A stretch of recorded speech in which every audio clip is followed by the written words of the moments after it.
Hello everyone and welcome back. If you're new here, welcome, and if you enjoy commentary that's straight to the point without all the fluff, join our family. I personally love to have you. Reginald Miller, the father-in-law of MICA Miller, has decided to attack this woman who is no longer with us in an effort to defend his son by saying that what occurred was the manifestation of one of her psychotic states and that she even tried to unalive herself before. Here are the details. He reached out to the Daily Mail with a dissertation defending his son, J.P. Miller. And in his defense of his son, he made several unverified claims, where he said that 2 weeks after Micah and J.P. were married, she shot up a neighborhood and even tried to unalive herself then. He claims that he has proof that there's a video from last year when she was on a missions trip where she told her audience that she had gotten a weapon and tried to unalive herself. But her efforts were thwarted because when she pulled the trigger, the bullet locked inside the weapon. He also said that after she was married, she spent the first 3 weeks in a mental institution and she's been there several times since. He went on to blame her immediate family by saying that they refused to believe how sick she was, and that she was, as he puts it, a very, very sick young woman.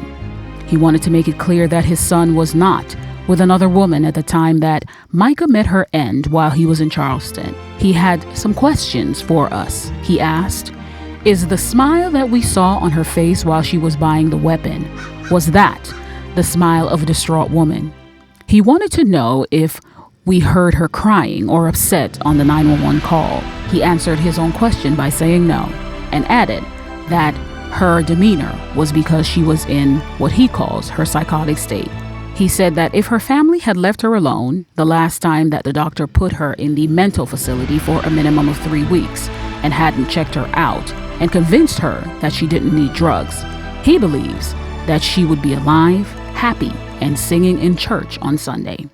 He also said that his son loved Micah with all his heart, and he did everything he could to keep her on her drugs to help her through her psychotic states. He wanted you all to know that his son is the actual victim because he didn't press charges against her when she allegedly bloodied his nose on one occasion.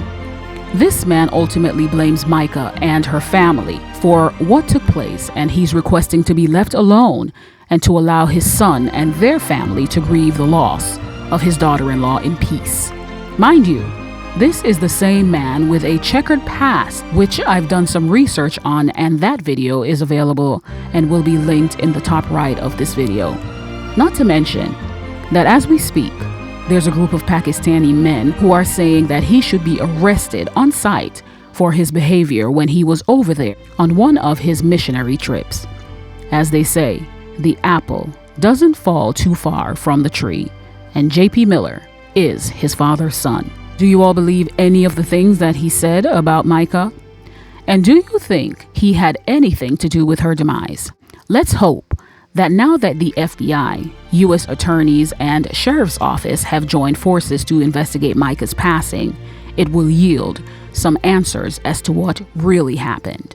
If you found this video insightful, don't forget to like, share, and subscribe for more content like this. Also, turn on your notification bell and please watch when you're notified. Remember, your comments and feedback are always appreciated here. Stay tuned for the next video and take care.